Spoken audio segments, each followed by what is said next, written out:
Honorable Men Discord. Have a small business? You feel like you're stuck? This is the episode for you. How you see yourself is how you perceived. I see a man strong, gifted, head strapping, never down on his knees, begging. Gotta make a way, even in my darkest hour. Say the odds against me was new. I would never cower. As always, welcome back to another episode. If you haven't already, hit the like button, hit the subscribe button, and if you have any questions pertaining to this episode, I'll see you in the comment section. So, gentlemen, today's guest is a very special guest. He's here with information for those of you that have a small business. There is no such thing as too small of a business. This gentleman has the answers. We'll do our best to give you all the information, plus give you information on how to reach out to him. This gentleman that I have with me today goes by the name of DJ, and he represents Assistly Pro. So DJ, welcome to Honorable Men Discord. Thank you so much for having me. I appreciate it. You're welcome. My pleasure. So DJ, tell us a little bit about your background. What led you to Assistly Pro, and also why the name Assistly Pro? Oh, all right. So again, my name is DJ Arsenis. My background is nursing. You know, I went through school. I did the whole thing. I worked in many positions within nursing, and I worked up the ladder. Eventually, I got to one of the highest you can achieve as a director, and I thought, you know what? Even though I'm at where I am at, it's just not fulfilling enough for me. I wanted to do what most people dream of doing, right? And I decided to step away from that and decided to take a huge risk and open up my own business. So I went from New York and I moved all the way to California to open up a business out there. It's a home care. I just basically went all in and just tried it out. And, you know, crazy move. Thankfully supported by my wife, supported by my family and my children, of course. And, you know, I went through so many aches and pains trying to figure out how things were going to work. And I came to a point one day where my business partner told me, you know, I think that we're doing a ton. We're doing a lot, but we could use some help. And I was just like, you know what, I agree with you. I feel like I'm working over and I'm killing myself here, not seeing many results. Like, what can we do? And he put me on the idea of virtual assistants, okay? And, you know, I started working with that and figured out, hey, let me see what this is like. I found someone, employed them, and I found that it helped my business grow. Unfortunately, recently, at the beginning of this year, you know, with the LA wildfires, my business got caught up in that, which was really unfortunate. You know, really thankfully, I had opened up a second business because virtual assistants is what I thought would help so many small business owners like me. And I figured out this is my new niche. This is what actually I really wanted to get into. So Assistly Pro. Now, funny enough, when you asked me about the name, okay, I wasn't really sure what I wanted to do. I knew I wanted to step into something that's completely unrelated to my field. And I got a connection with another business partner, a really good friend of mine, who's basically like family. His name is Ryan. And I was like, hey, what can we do with this? He said, you know what, DJ, let's just run this through AI. Let's just run this through ChatGPT. Let's tell it what it's about. Let's see what it comes up with. And eventually we landed on Assistly Pro. And we were just like, you know what? It's fine. You know, this makes sense to me. Maybe people are going to ask the questions of why it comes up, but, you know, I can dig it. We can go ahead and create that. So, you know, that's where that came from. So I have a confession for my viewers. So it's you gave me a perfect segue. So the logo for Honorable Men Discord was created by AI. So okay, we share that. We share that. And I want to say this also. It was the first one that popped up. Immediately when I saw it, I said, that's it. That's the one. I said, that's the one. I'm keeping it. It's, yeah, I mean, in its simplicity, much the same story as us. in its simplicity, it's everything that I was looking for. And I love it. I love it. So, but so this is you said virtual assistants. Mm-hmm. All right. So what does that mean for someone who may have products that they're trying to sell? Do you assist also with people that they're looking for warehouses to manufacture their goods? Like if someone's doing candles, they make candles as a hobby, but they wanna look for warehouses to help them make the candles because they used to start off making it by hand. I'm just using that as an example. Sure. Where do you come in? Where does Assistly Pro come in with something like that? Sure. So actually, I'm glad that you asked as the framework of how this works, Okay. because this is kind of very surprising to many people. And this is one of those businesses or types of services that have been out there for quite some time. And many people already know what it's like. And I'll give you the example of what it is and how larger companies are using it. But let's get into the right framework first. Okay. So, as a business owner, I always started off with this. My business at Assisty Pro, the product that we sell is time. I sell you time. And the first thing that people always ask me is like, what the heck do you mean? What do you mean time? So I give them a scenario and tell me if this is familiar with yourself or anyone that's listening. When you are first opening up a business, you're so motivated, you're gung ho, you want to do absolutely everything. And rightfully so, you should, right? You want to make sure your business runs the way you want it to run. You're doing it the way you wanted to do it for the longest time. I know I could do it better than my previous employer or the people around me because I have a better way of doing things, right? And that's great. You start off, hey, you do all the aches and pains of getting everything together. You get your first sale. It's amazing. It's another injection, right? Another shot of whatever you want to call it that just motivates you Endorphin. again, Yeah. right? That endorphin. Yeah, sure, the endorphin. Whatever's gonna hype you up. That's awesome. I'm gonna keep running it. Let me put my foot on the gas. I'm gonna go 0 to 100. Doesn't matter. I'm gonna just keep going, keep going, keep going. You make another sale. You make another sale. You make another sale. Your business is starting to grow, right? You get to the point and I believe there's a couple books that talk about this. You got into business because you wanted to be the business owner. You didn't go into business to be the technician, right? Maybe you were the technician in your previous role, but yeah, I know how to do things. But at one point, I need to focus in on the business. And every business owner that I talk to gets to this same point. If they have a good product, I have to decide between two things. Option A, do I work extra hours? Do I continue to work 18, 20 hours a day to make sure my business runs well? Sacrificing my personal time, sacrificing time for my own health, sacrificing time with family.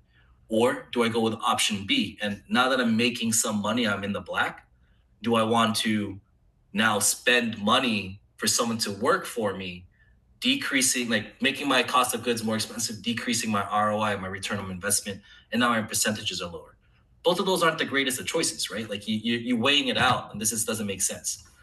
I tell people I sell them time because I give them an option C in this case. I take both of those things and I merge into something that's more affordable. It scales with your business on top of the fact that you get high skilled work. I said previously that, this isn't a new type of thing. If you've ever called a credit card company for customer service, you ever called any type of customer service, let me ask you, who do you get on the line? Is Someone it from someone another that country. exactly?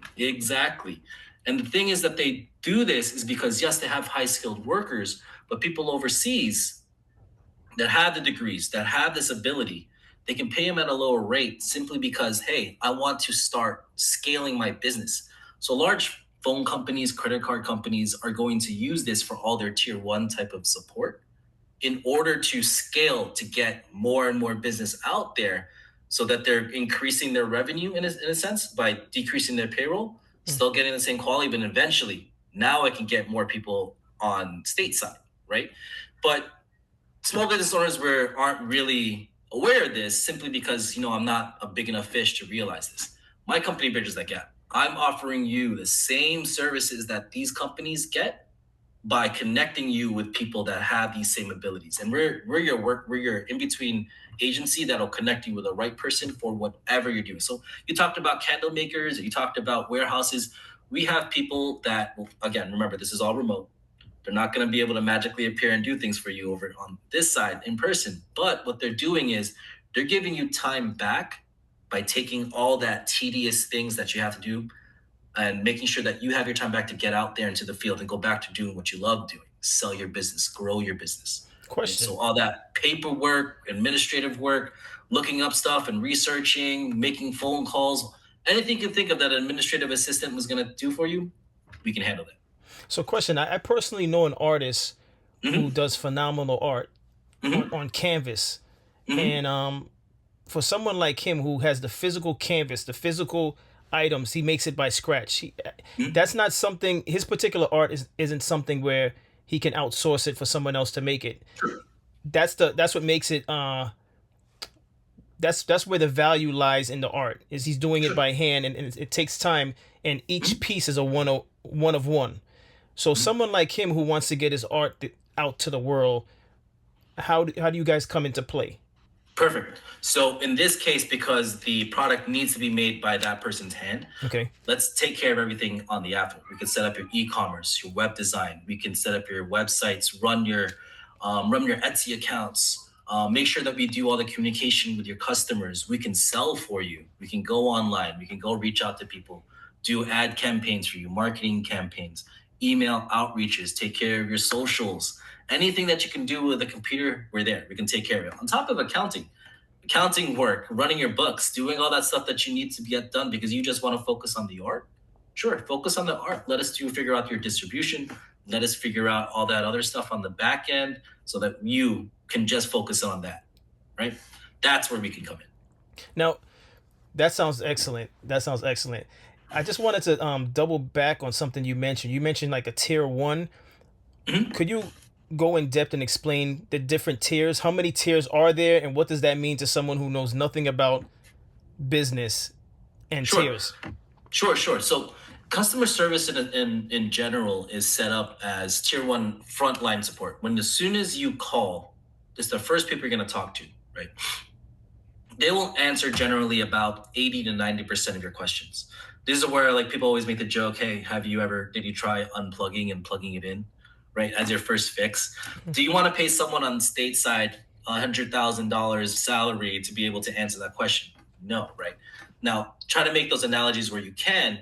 Same idea, the tier one support or the initial customer support, we can field all those volumes of questions or issues that you may have when it comes directly with your customers or your other vendors or whatever it is, because it's a volume game, right? Because now we're taking care of the most of the volume where it's like, hey, if you think of an Eisenhower matrix, when you think about the things that are most urgent and the most important, that's what you as the owner should be taking care of. What about the stuff that's not as urgent, not as important, we should take care of? Because then we can take care of all that paperwork, get all that stuff off your desk. So now you have more time to focus on the bigger picture, right? So when it comes to tier one support, they're like the frontliners that'll take care of that. Hmm. And let's say that you called into a customer service place and hey, the tier one person couldn't figure it out. When they say, I'll get my manager, they pump it up to the tier two support. So now that's if you are thinking about it in visually, if you're visualizing, I should say, I that I'm, tier two could be you. They could be the right, owner themselves because right, you're the one that has the answer. Or if there's another middle manager, you bounce it to that person instead. But at least they know that they're going to be getting some questions of substance. It's right, not going to be right. a question of just very simplicity that they could have handled in like 2 seconds, right? And it's definitely not going to be automated. Right. It's not going to be automated. It's a live person. It's someone's answering. You get that actual person to person feel, which most people want nowadays. On top of the fact, like it's if people are going to laugh at me. They're like, yeah, but it was only 2 seconds. But yeah, you get 100 of those 2 seconds. Now you're adding on time. Like Listen, people don't think about these little things throughout the day that really become cumbersome. They don't think about what they can really get back. Just an hour back of your time a day is huge. Like what can you do with that hour? Like think about it. Like I have an hour to do something with my business. I could have made a connection, make a new network that could sell me 100 of new clients, right? That's the important part. And that's the success stories actually that we have with a lot of our clients. That's basically what they've been doing. so again with the as far as like warehouses, so like another Mhm. person that I know people that are into designing clothes. Mhm. How would you come into play with that? Okay, so with clothes specifically, we can figure out distributors for you. We can do the research to see which one's going to give you the best value pricing as well as working with those vendors when it comes to, from order to production to fulfillment, troubleshooting customer service, right? So they can take care of that for you. I think one of the biggest problems with that is that you kind of feel stuck that I need to get this product out. And you're just going to go with what best works, the easiest for you. At that time, you sort of get stuck with options. The way that we work, we're going to give you a multitude of options. We're going to find more things that work for you. Hey, we found a place that does it faster or cheaper or maybe both at the same time that you can get your product out a little bit faster. And again, it's really acting as your frontline administrative support, and that helps you out. And I think there's other things as well. If let's say you're a startup, completely just brand new, and I don't have anything, Mm. I need to start from scratch. We have people that can help you with creating your brand, You 100% will own that. That can help you create your branding guidelines, your logos, help you with your socials, like I said earlier. But at least you have a packet. A lot of restaurants reach out to us, a lot of coffee shops reach out to us because they want us to create everything from the beginning, the way their business aesthetic looks when you walk in. They want to give you a feel, t-shirts, merchandise, all of that stuff. They want us to just put everything together. We hand it over to them, back to them. It's 100% theirs. We just ask in return, say that, hey, Assistant Pro helped you out, right? We don't want to own any of their branding or anything. That's just their property at that point. But we can really start you at any phase. Doesn't matter how large you are or how small you are. Of course, I mean, if you're someone like Verizon, I mean, I would love to take care of a company like that. But I mean, I don't have the bandwidth of that. That's why there's larger companies. But this is why we really take care of like your smaller business owners. Like we really can take care of a lot. And to get me wrong, my people handle revenue of like quite some large amounts, day in and day out, because this is basically like our niche, right? And when I say skilled people, I think what people always forget Mm. is that in the Philippines, and this is where my virtual assistant is coming from. It's just plain transparent to you. In the Philippines, there's an overabundance of workers. And the reason why there's an overabundance, there's just not a lot of jobs there, unfortunately, but people are still going to college, still graduating, still having these high degrees. And a very common job now is to actually do remote work. So you're gonna find like diamonds in the rough, people that work for me that are virtual assistants, lawyers, doctors, nurses. We have people that have the highest degrees that you wouldn't even fathom. Like, how did he even get there? Some of the cheapest prices, because we service people like physician offices. We do things of that nature, all the way down to, like I said, like coffee shops. So we can find the right person for you: accountants, graphic artists. If you want someone that's just simply very good at overflow sales, just if you reach out to us, we'll be able to cater out a service plan for you. That sounds great. I'm glad you mentioned lawyers because, Mhm. in the entertainment business, for those of you Mhm. watching that are pursuing entertainment, whether it's music, whether it's film, where do the lawyers come into play? So our lawyer. So if anyone has ever engaged with a lawyer, you can imagine how expensive it is. I'm not sure if anyone has actually that's listening to you right now has paid top dollar for just retainer fees. They can be ridiculous, right? If you want to make sure everything is good with state federal law, it can range into, just creating one form can cost you 20 grand, something really crazy, right?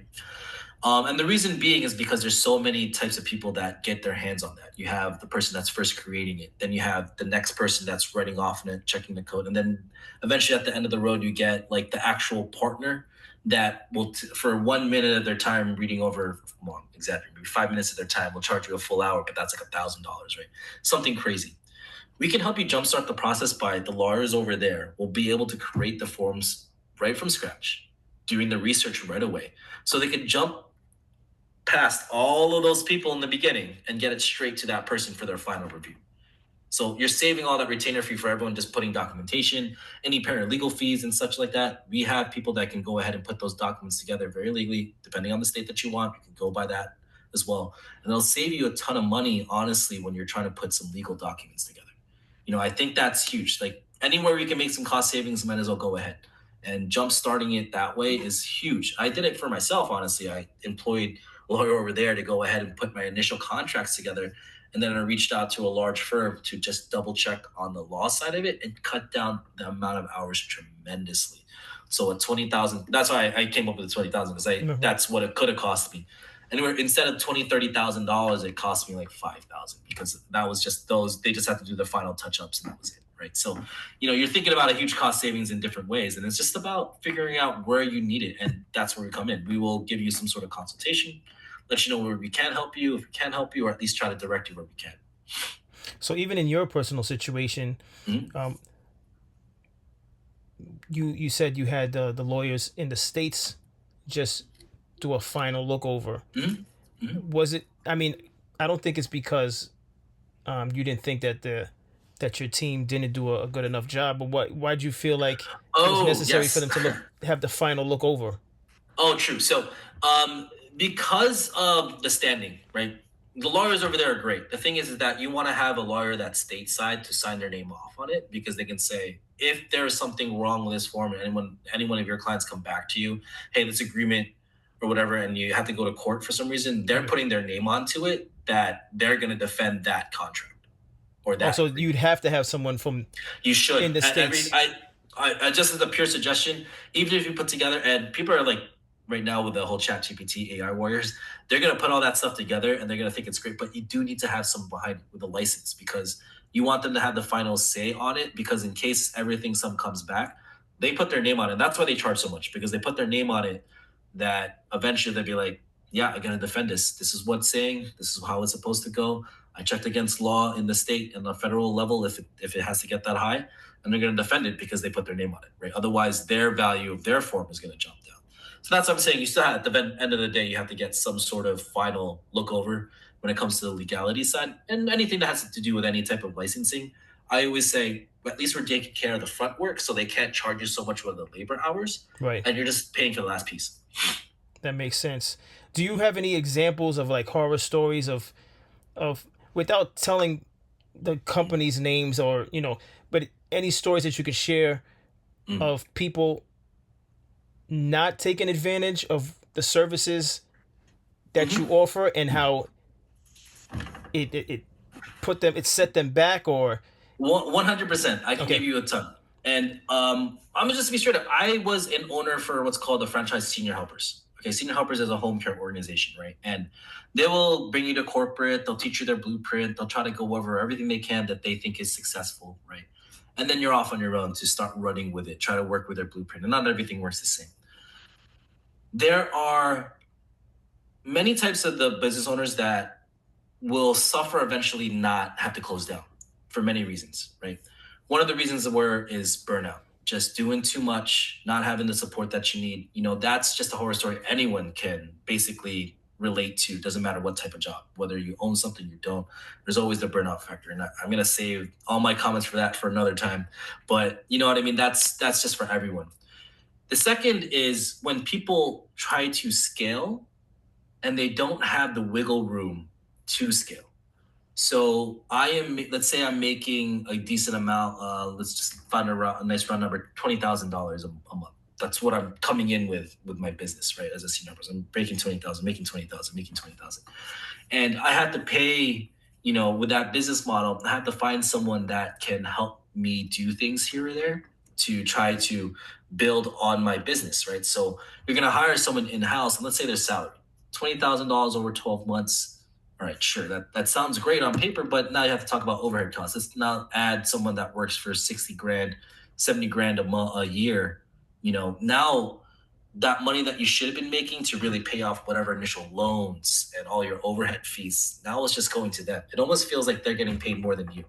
And it's that one range where you're just about to break it and you just don't have enough, just not enough of you to go around. Mhm. And I gotta pay somebody. So like people will end up, unfortunately, just one bad week, one bad or two bad weeks of sales can put you under because now I'm behind. Now I'm way behind the ball, and now I'm really just paying this person to work. I'm not making any money. Eventually, they have to go down the route of all these other things that you can think of as a small business owner. Let me take out some more loans so I can pay for this, do all this. But let's avoid that from the beginning. Get into getting your help at a much cheaper cost. But instead of, let's say, $80,000, why don't we just get you at $12 an hour doing something that's a salary job is someone that's making what 20 I think the calculation is like 25 or to $26 an hour. Less than half that price will get you someone that does just as good work, right? So that's where we can help you, and those are honestly what can happen. You really try to spend to really help you come along, and eventually you're just going to crash down. And most businesses will close within the first 5 years, and simply Wow. because of that, they're not able to scale well enough or able to put everything in the right order. They become too overwhelmed. Everything comes perfect storm, and unfortunately, just don't make it right. So, again, for myself, that's the experience that I was coming across, especially with other owners in my area that I saw it happening to. So correct me if I'm wrong. I remember there was a saying, if you want something done right, do it yourself, right? And I could only assume, and again, correct me if I'm wrong, that for most small businesses, because I know how I am, I'm somewhat of a perfectionist, so I could only assume that for small business owners, they say to themselves, "Well, I can't trust someone to do it because they're not going to do it as good as I do it." especially again if we go back to like a physical product that's being made. It's one of those things where the word trust comes into play. And how does someone who's worked hard to get to whatever level they're at now and they want to take it the next step, but they don't know how to trust? How do you help that client trust Assistly Pro?